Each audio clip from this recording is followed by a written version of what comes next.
Excited Delirium, Succinylcholine, and Hyperkalemia on this episode of the EM Unplugged podcast. Let's go get it.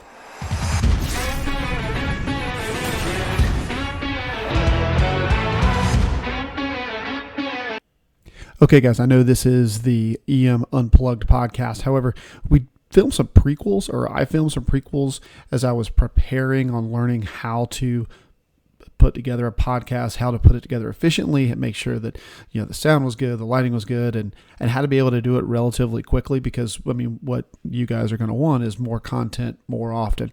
And so I was trying to figure out how to do all that. So I have all these prequels, and I made this mock podcast called Viral Unpacking. And so the content is pretty good. It's me commentating on, you know, different educators and that kind of thing. And so I wanted to be able to use that. So that's what a handful of these are. We're going to call them the prequels. And this is one of the prequels. This is a pretty cool one. It's on Excited Delirium, Succinylcholine, and Hyperkalemia. So no further ado.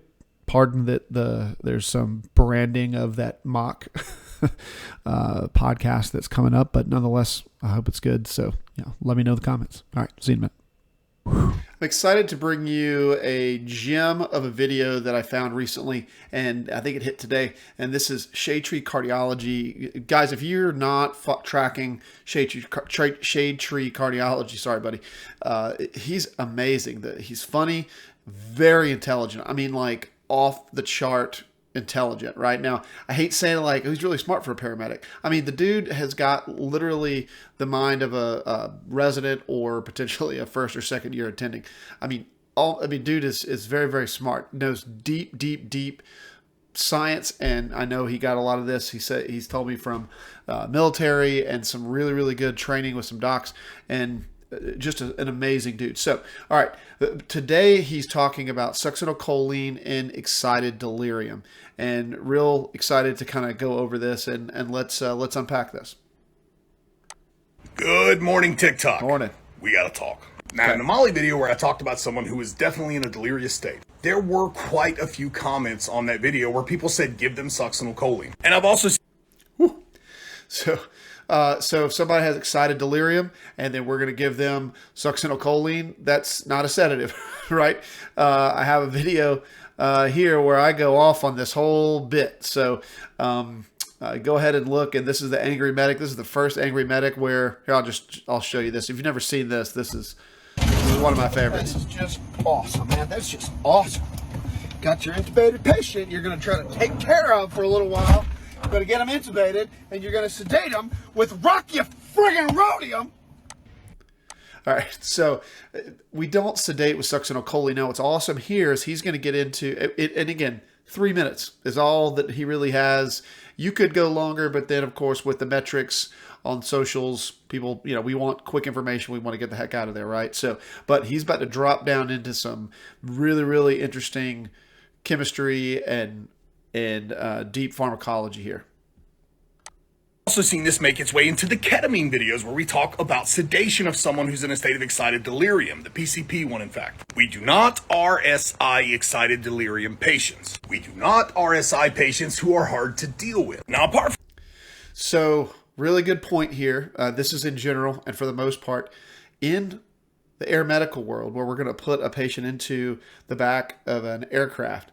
Sometimes they're really close to the pilot. Sometimes they're sequestered from the pilot, you know, and stuck back into a rear compartment with the flight crew. So here's where it gets interesting. Now, I don't disagree with him 99% of the time, but there are times, maybe 90%, 90, because there are times where it's like, all right, if we can't get this person to calm down, we can't put them in an aircraft and let them go berserk, right? So it's a big deal that we need to figure out. Is there something we can do to calm them down?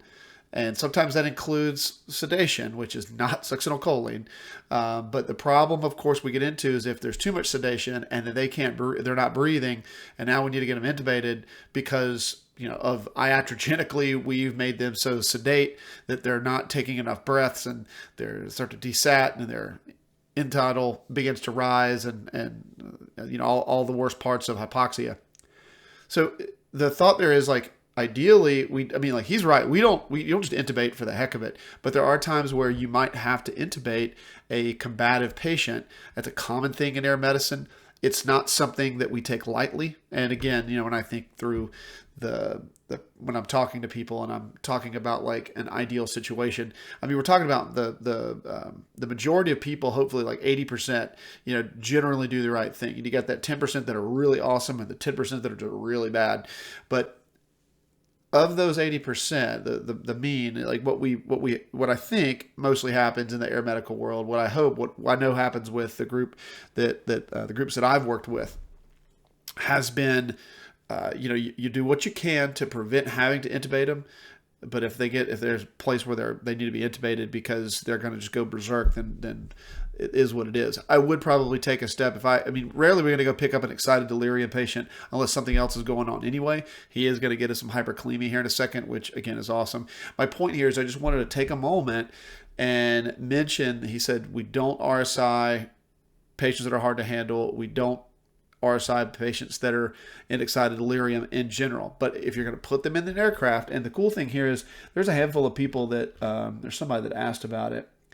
Here we go. KTA 2090 says, do we RSI hard to deal with patients if they're getting on an aircraft? I've seen it a few times. Let's see these replies here. Jake Hinton, I don't know Jake, but this was funny. State offices entered the chat. Just kind of making sure, we'd be on our P's and Q's. And then KTA 2090 responds again. I saw a flight medic drop 300 of fentanyl once on scene to an unruly patient. That's a lot, but it's not unfounded. We give a little bit, we give a little bit, we give a little bit.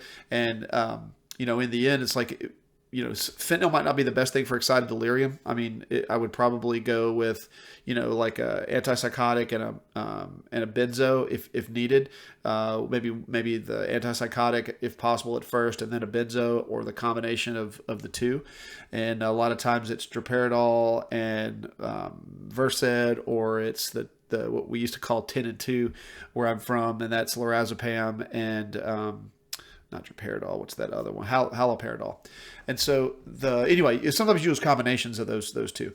And it's funny that the guy mentioned that, but in the end, if you're going to put them in an aircraft, it's possible that we might have to intubate them, but we're going to try to do everything we can to not have to intubate them. And that goes with most patients. Flew a patient not long ago that is a trauma patient, and they were just, they were with it when you'd ask questions, but they didn't want to be sitting down. They were ETOH, and I really debated on intubating them, and I ended up not. But I had to babysit that person, so I had to babysit that person. So that's one of those things. All right, let's get back here. From the fact that this is excruciatingly unethical and there should be no other reason, let me give you a chemical reason. Because there's always one guy that's going to need it to personally affect them before they'll not do it. Hear me out. In what class does succinylcholine He's so right, he's fall? funny. That's right, it is a depolarizing neuromuscular blocker. Now what happens when a muscle depolarizes? I got this one. So when you depolarize that muscle, the whole point is in non-depolarizing, acetylcholine doesn't cross the motor end plate. In depolarizing, acetylcholine does cross that motor end plate, and that's going from nerve terminal to muscle. And so with acetylcholine, sounds a lot like succinylcholine, right? And that's why we use succinylcholine, is because we give it goes into the vasculature, it gets into tissues, it finds the nerves, crosses over from the nerve to a muscle. And just like acetylcholine, and now normally acetylcholine sits into the receptor and is quickly chewed up and kicked out so that the receptor's open again. Succinylcholine sticks around a while, about 3 to 5 minutes-ish. And so it takes up that space and it won't leave for about 3 to 5 minutes, and finally it is cleaved out of the receptor, and the muscle can now move again. But it basically induces a bit of paralysis, and that's the neuromuscular, that's the depolarizing part. There's a problem with it. When we do that, we get a little bit of, every single time that in normal physiology, acetylcholine lands into a receptor, a tiny bit of potassium is released, right? And what happens is when you give succinylcholine, it's the same thing. It gets in the receptor and a little bit of potassium is released. But there's a problem, and I'll explain here in a minute. I'll let him finish. I don't want to steal his thunder. The whole point of these is just to kind of get a deep understanding, because they only have 3.5 minutes or 3 minutes. And anyway, let's let him get back to it. But I'll come back and really dig into that acetylcholine versus succinylcholine. Just in case you don't know, let me make it quick. Hit me. Muscle cells are loaded with potassium. The vast majority of potassium in the human body sits inside the muscle cell. When combined with different proteins, it likes to keep a cell negative, or what we call in a resting state. When the muscle is ready to depolarize, it will open voltage-gated channels. Sodium will begin to influx, followed by calcium, and the muscle will be depolarized. Now, when potassium is normal and a patient enters a state of excited delirium, they will begin to use their muscles at an accelerated rate. Their body temperature will skyrocket in certain cases. All of this activity is going to cause some of the muscle cells to die, and they will spill their contents out into the bloodstream. He's about to say, among them is potassium. One way that I used to memorize this is the phrase next of kin. Spell the word next, N-E-X-T, kin, K-I-N. N for sodium, E-X-T, that's the extracellular fluids. Sodium is found in extracellular spaces. But kin, K for potassium, I-N, intracellular. Potassium is on the inside of cells. So when they get all excited and delirious, it's like anytime you're working out, your muscles, some of the cells will rupture. A lot of potassium spills out. So what happens is now we're putting them in a position where they already have a lot of potassium, and we give succinylcholine. When your body wants to move a muscle, it releases just a tiny, tiny amount of acetylcholine, just the right amount, and our bodies move. But when we give succinylcholine, we give like millions and millions and millions and millions times the normal amount of acetylcholine. So typically we have like still just enough receptors, but we just give it's all this extra acetylcholine / succinylcholine part, so they get into the receptor and stay there. So you in a situation where you have a lot of potassium that's already out there from them being excited delirium and potentially revving up, their musculature and getting fired up, and then that could damage that, could rupture some of the muscle cells that just happen normally when we exercise and what have you, and that can increase your potassium. And now we're giving succinylcholine, which could increase it further. This is not the case in critical care that we typically see this situation, but I'll cover that in a second. But that's where he's about to go. Among those contents is an astronomical amount of potassium. Now, to put this in the proper frame of reference, if they give you a lethal injection because you've done some super bad things, the last drug they give you is an overdose of potassium. It causes cardiac arrest. It's what kills your dialysis patients when they don't go to dialysis. So when you have someone who's either in a hyperkalemic state or borderlining on it, and you give them a depolarizing neuromuscular blocker, every muscle in the body will depolarize at once. If you've ever given this drug, you saw this happen as the wave. Remember? Talk about fasciculations. When you give a depolarizing, you'll sit there and you'll wait and you're watching the patient, and typically from about the toes coming up toward the head, it's fasciculating, and that's what he's talking about, the wave. And those fasciculations, and like it'll usually end in their face, and you start rubbing your finger over their eyelashes, and if they don't budge, then typically they're probably most likely paralyzed. Now again, the point here is succinylcholine has a risk of increasing potassium release.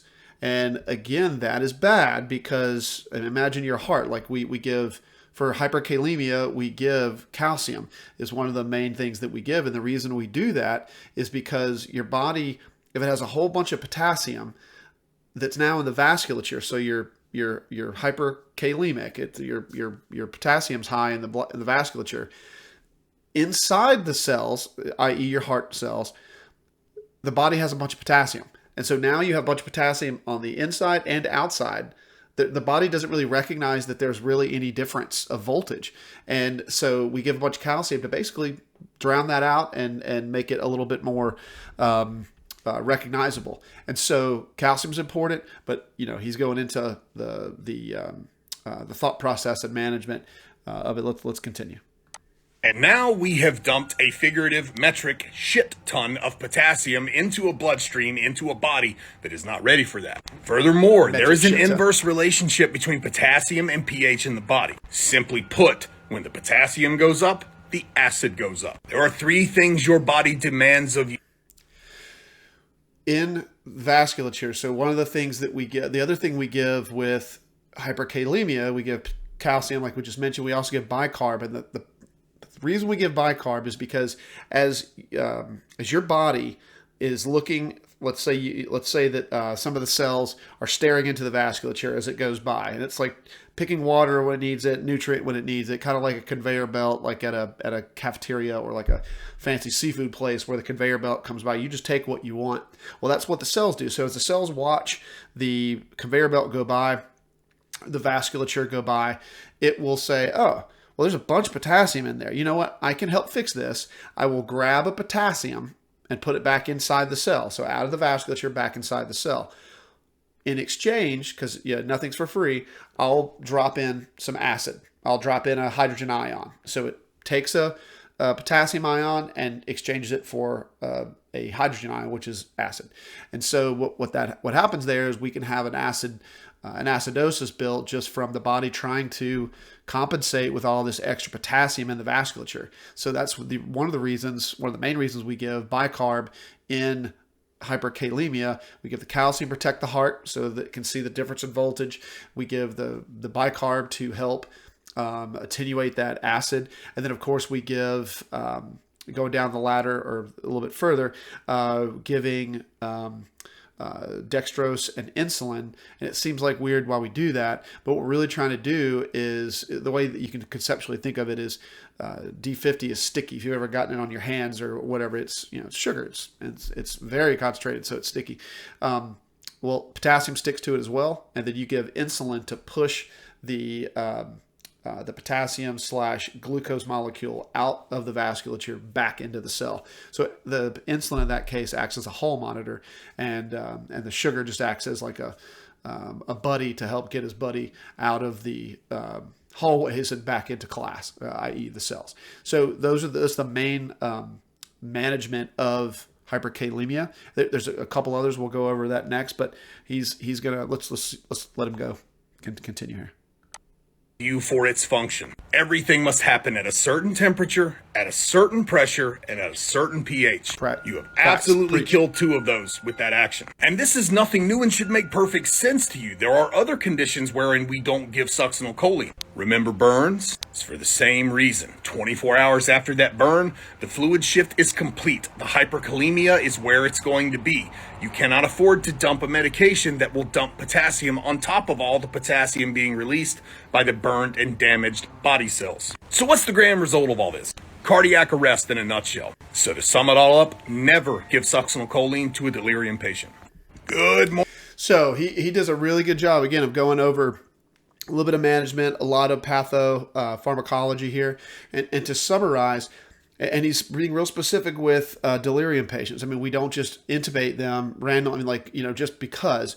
If they're going to be put in an aircraft, let's try some other things first. So let's try to, all of the calming and try to keep them calm. If that doesn't work, we can do soft restraints. If they're just really fighting you, then we can consider like an antipsychotic if you have time. You could also give them a little bit of sedative, probably more likely in the air medical or the critical care transport environment. We're probably going to be considering, maybe a benzo like lorazepam or Versed to calm them down. Sometimes you might have to pair the two together. You might need a benzo and an antipsychotic, like the 10 and 2, which is 10 milligrams of droperidol, 2 milligrams of Ativan. That's the 10 and 2 cocktail and cocktails are typically like regional. Everybody's got a little different name. Like even we were talking earlier about calcium, bicarb, insulin, glucose. In Mississippi here, we call that Rubens cocktail. And I think in the Southeast, it's called Rubens. I've been out to the Northeast and Eastern Seaboard and then out West, and they don't really understand what I'm talking about typically when I say Rubens. But nonetheless, what we're talking about is for the delirium patient, 10 and 2, which is 10 of haloperidol, 2 of lorazepam is an option. You can also do droperidol and Versed is options, but we don't intubate them just because. There has to be a reason. Can they protect the airway? Okay, great. Then let's try to calm them down. So he's right, and we don't just randomly do that. If they need to go to the hospital and they're not, they're not in their right mind and they're being combative, then technically we can intubate those patients. But we don't just do it because they have delirium, excited delirium. He also went into talking about succinylcholine, the problems with succinylcholine. Now, if we talk about, he mentioned burns a second ago and hyperkalemia. So here's the contraindications for succinylcholine. Of course, existing hyperkalemia. We could see that with if you have the ability, or if they just had a recent lab and you're picking up hospital to hospital. If you pick them in the field and you don't have the ability to run a potassium, because a high potassium like 5.5 or more is indicative of potential management with symptoms. You can also look at their T wave. If their T wave is tall and peaked and pointy, then that's clinical hyperkalemia until proven otherwise, so that you can begin to treat it. And honestly, like, people ask, well, when do you treat it? Like, well, okay, if it's me and I see a tall pointy T wave, I don't just rush and start dumping all that stuff in. I need to see what the rest of their symptomology is. But then also, if once, like, that T wave will get to a certain height and it won't get any higher. And once it starts widening out, that's without question the last straw. I will give calcium, bicarb, insulin, glucose if I have the latter two, but for sure calcium first and then bicarb to try to attenuate the growing hyperkalemia. So that's management for that. Going back to, let's see what we're talking about. Going back to the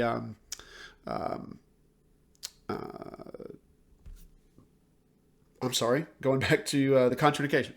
So hyperkalemia burns after 24 hours, because it takes 24. I mean, so if it's within 12, you're totally fine. Within 20, totally fine-ish. But like, I usually I don't use succinylcholine on my burn patients, just inherently. You can. There might be times that you need to. Let's talk for another video. You could give crush injury right away because you've crushed the tissues and they've spilled a bunch of potassium. The one that's really, really important that Greg didn't mention here, that Shade Tree didn't mention here, was neuromuscular problems. Okay, so patients that don't have a neuromuscular, that their muscles and their nerves don't talk very well, so they don't move their muscles. So CP patients, muscular dystrophy, multiple sclerosis, all these diseases where their muscles, don't move very well. All of those muscles, basically, they want to move, and so they constantly are looking inward and say, hey, why aren't we moving? I don't understand. And so it'll say, maybe it's because we don't have a enough acetylcholine receptors. So where in a field where in like a muscle where there might be one receptor, it might put 100, 300, 500, 1,000 extra receptors. It's called upregulation. And so it'll upregulate, it'll build a bunch of receptors. And so when normally acetylcholine, a tiny bit sprinkled in, it's just, it'll find its way to one of those receptors, and the muscle's like, well, then we'll have muscular action. But when we show up and we give succinylcholine to patients with neuromuscular problems, all of a sudden we have millions and millions and millions of particles all in millions and millions and millions of receptors. A lot of potassium is released. And I'll tell the story sometime soon how I killed a kid. Maybe I'll do a part 2. Who knows? But I got him back. But I say it that way only because the kid went into cardiac arrest because his potassium got unbelievably high. And so we worked the problem. We fixed it, got him back. I still stalk the kid on Facebook, making sure that he looks developmentally perfect. That was a very long time ago. He's in his teens now. But the point there is you can work it. You can fix it. But he had an undiagnosed neuromuscular problem. We gave succinylcholine, and we flooded all of those extra receptors, and he went into massive hyperkalemia. And so we had to work the problem. Again, to fix it, calcium, bicarb, insulin, glucose. Going down the rabbit hole even further, of course, we have albuterol, which will help shuttle potassium back into the cell. You also can give Kxalate, which actually is one of the few things that pulls potassium out of the digestive tract into fecal matter, and therefore it's actually totally out. It's one of the only things that actually removes potassium from the body. And then, of course, we could get them somewhere where they could get dialysis. So that's the management. We talked about the contraindications. This was a great video. He got into succinylcholine and stuff. And some of the other stuff here with the comments. There's some interesting ones here. Intubation and heart procedure, knowing when and how to perform and manages the hard part. This dude's dead on right. So getting him intubated is, it is what it is, especially with RSI medications. We give the sedative so they don't remember it. We give the paralytic so that we can just manipulate all this muscular, tissue with that spoon, that laryngoscope, and it makes it way easier when it's really relaxed.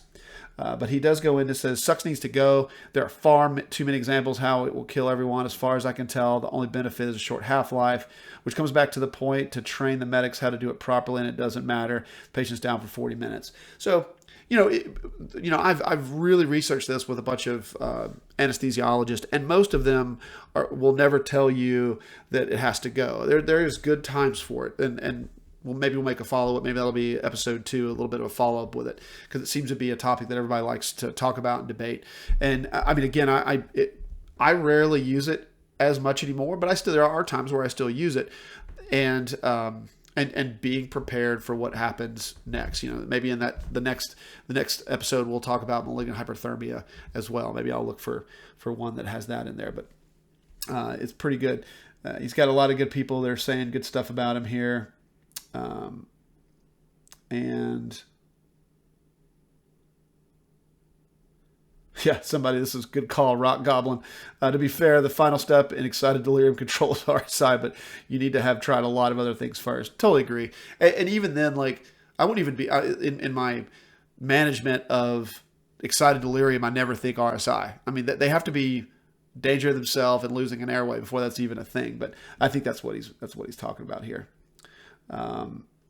We use it for RSI. I'm an RN, not EMS field personnel, though. And I think somebody had a funny. That's the only reason EMS has it too. That's the only reason we give succinylcholine. Yeah, that's funny. But anyway, he's got a lot of good stuff here. Why the heck are people? That doesn't mean heck. Why the heck are people still doing that? So why are they doing it? Period. For Excited Delirium, we come back. I hope they're not. I hope it's for another reason. Just because inherently Excited Delirium, we wouldn't do it. But anyway, Shade Tree Cardiology, go check him out. Really good stuff. Hey, thanks for watching this prequel episode. Stay safe, stay salty out there. We'll see you next time.